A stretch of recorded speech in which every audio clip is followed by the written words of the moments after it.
บายดีและสวัสดีเด้อพ่อแม่พี่น้อง FC กันเมื่อสุขุสุคนว่าทางพังลาวพังไทยและก็ต่างประเทศยินดีต้อนรับเข้าสู่ช่องแม่น้องโตโน่อีกแล้วเนาะมื้อนี้เนาะมื้อนี้ก็สิเอาเครื่องไปฝากลูกสาวน้อยเนาะเสื้อกันหนาวของน้องโตโน่ที่มันน้อยก็เลยสิเอาไปต้อนลูกเพิ่น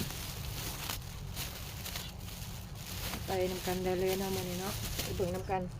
ว่าเพิ่นสิมาบ่แล้วก็มีส่งให้สาวน้อยนำตัวหนึงยายกรรม ต้องก่อนสบายดี สบายดี สบายดีถูกเนี่ย ถูญาก่อนถูญาเนี่ยถูญา สบายดี จะกินข้าวกับหยังกินข้าวเช้ากับหยังครับหมกป่าโอ้ยกับน้อง หยุดก่อน กินข้าวกับหมกป่า แล้วก็มันต่ำลง สบายดีเด้อแม่เฒ่า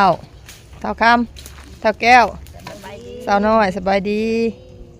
แม่เฒ่ากับบ่าวจะม่ำไปเอาแต่เช้าพุ่นเนาะ ได้คุยมาน้ำร้านนะ เฮานี่ละบอกเพิ่นไปเอาไปแม่ไปเอาแม่เฒ่าอย่าแม่เฒ่าท้า ลูกคุณตาจำปูมัด เอาอันเครื่องมาให้อันนี้ตัวเหนียวนี่ เงาเด้คือคักทุกยา ตัวนี้ก็ส่งให้เจ้าเนี่ย คนก็เมียนง่ายเบิ้งขี้มอง เหนียวสบายดีก่อนเหนียว สบายดีไหมสบายดีไหมลูก เหนียว สบายดีก่อน สบายดีก่อน สบายดีนกมือขึ้นนะนกมือไว้หน่อยเลยเครื่อง แม่เฒ่าจะเห็นยังนะ โอ้ยฉันจะไปหาพูดไปชิม ยังเกาะ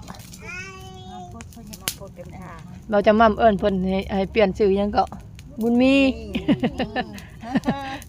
เอาเสียมวาดเขา มักบ่บุญมีนะบุญมีแล้วบ่เอิ้นได้ชื่อกรรมบัดนี้ เราทายชื่อได้ตรงนี้ชื่อไม่เท่าดีผู้อื่นยังมีจักก็ไม่เท่าดี อัน รักที่ทองมีจักสักคนก็ไม่เท่าดีจะได้ไม่เท่าดี คืออันนั้นเที่ยวมองหันมันนั่นคอยไปเที่ยวกับลูกคอยด้วยกับเบาหลาคอยด้วยบอกเอาหม่ำคอยแล้วก็ชื่อบ้านนั่นชื่อว่าบัดจิตหักผู้นั่นก็จอยผู้นี้ก็จอยแล้วก็จอยหนึ่ง bất tương gì khó ơn bất tương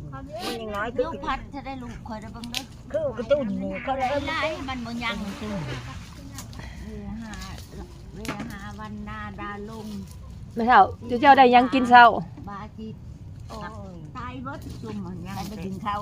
ยิงข้าวอยู่เดี๋ยวนี้ไปหากินยิงทงข้าว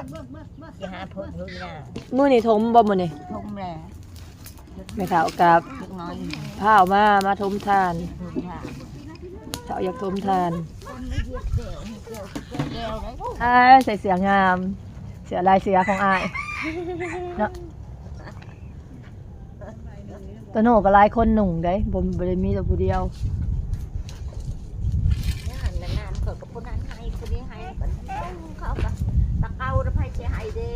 ซ้ำนี่ยังบ่ได้นุ่งส่งนุ่งเสื้อแล้วบ่มี เนาะงามเด้อบัดนี้ เออ สบายดีกันสบายดีถูญาก่อนได้หรอไว้เนี่ยถูญาสบายดีสบายดีบัดนี้สบายดีถ้าบุญมี มากบ่ชื่อนะ หมักแล้วเพิ่นยิ้มเปื่อย บุญมี ๆอ่ะเอ๊ะ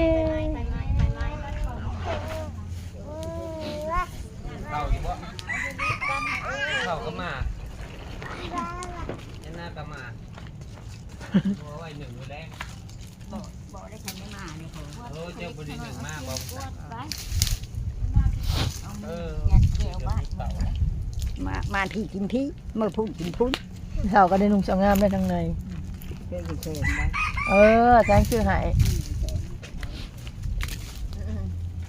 คนนั้นให้คนนี้ให้เครื่องให้ฉันกินนึง chơi gì chơi บ่ได้ชื่อจัก แม่ เทื่อละคน เป็นไปเลยได้บัดนี้เนาะ นี่เจ๊คนนั้นให้คนนี้ให้แล้วก็นุ่ง ธาตุนี่ผัดบ่มีด้ามเนาะมันหักโอ้ถ้ามีตู้เสื่อม บุญมีมือใดจะสิมาบ้านบุญมี หันหน้ามาดีๆลูก มือใดจะสิมาบ้าน เท่าน้อยหันหน้ามาดี หันหน้าไปเลย เบิ่งกล้อง ฮะมือได้มือหนา ทิศหน้า ที่หน้า พี่โรงเรียนอดเอาดิสา เอ้า มพักเนาะออกกลาง จะบ่เมื่อเขาโรงเรียนใช่บ่ ออกกลางปีเขาก็ได้ออกโรงเรียน เจ้าเขียนนั่นชื่อพ่อชื่อแม่เป็นละเขียนได้อย่าบ่เขียนถ้วยนะ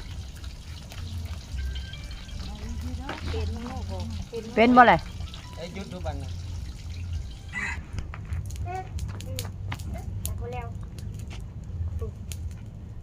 เนี่ย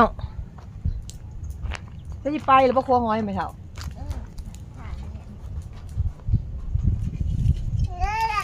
เนี่ยก็สิไปบ่เนี่ยตัวเนี่ยบ่ได้ไปมาเด้อมาเด้อมาเด้อมาเด้อมาเด้อมาเด้อ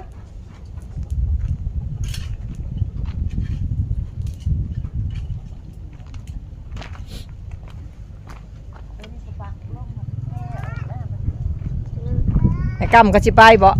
โอ้ยบ่แม่นเนาะไอ้กำลืมไอ้บุญมี ไอ้บุญมีเอาน้อง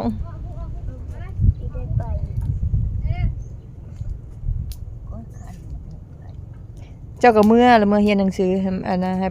พักแล้วก็มาไหม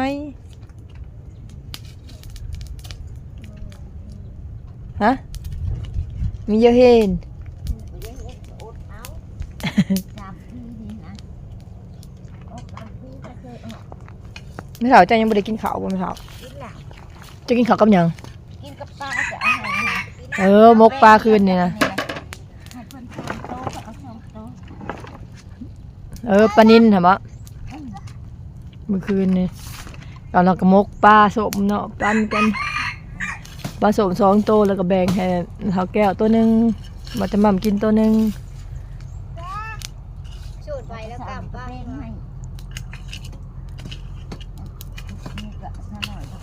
เพิ่นให้เพิ่นทานโต๊ะก็เอาโจม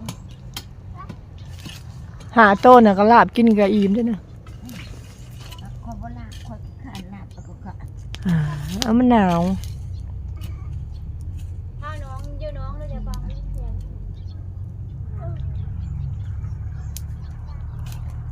เท่าค่ำก็สิไปบ่ บ่เล่าชมทานน่ะเอาไว้เถอะ ไปเท่าเก็บนี่เก็บหอยมากินหอยเดือ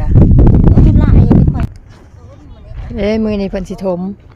โอ้ยงามมะลิมื้อนงามได้ไปเท่ากองบัดนี้ ทานงามคือนะเอ้ยหน้าก็ เออ จะเล่า เนาะ เล่ากองทานงาม เจ็บใจเอามาใส่ว่านนี่ผู้ที่เต็มบ่ทำไม่เท่า ไปเอา เจ็บ พวกเอาเนี่ยนี่ พวกอันนั้นป่าพวก เจ็บเด้อคือสิคอยปล่อยได้ไหมเท่ามันจังงาม ทางกลางทำไมใหญ่บ่ จะไม่อยู่จังน้อ ป่าพวกนี้น่าจ มันอะไร ำแต่เอาอยู่ที่มากย่าไปเจ้าแล้วบ่ทาน เมื่อคืนนี่ก็อันลุงเมื่อคืนนี่ ผักสาวน้อยเนาะเพิ่นปลูกแค่หน้องสะ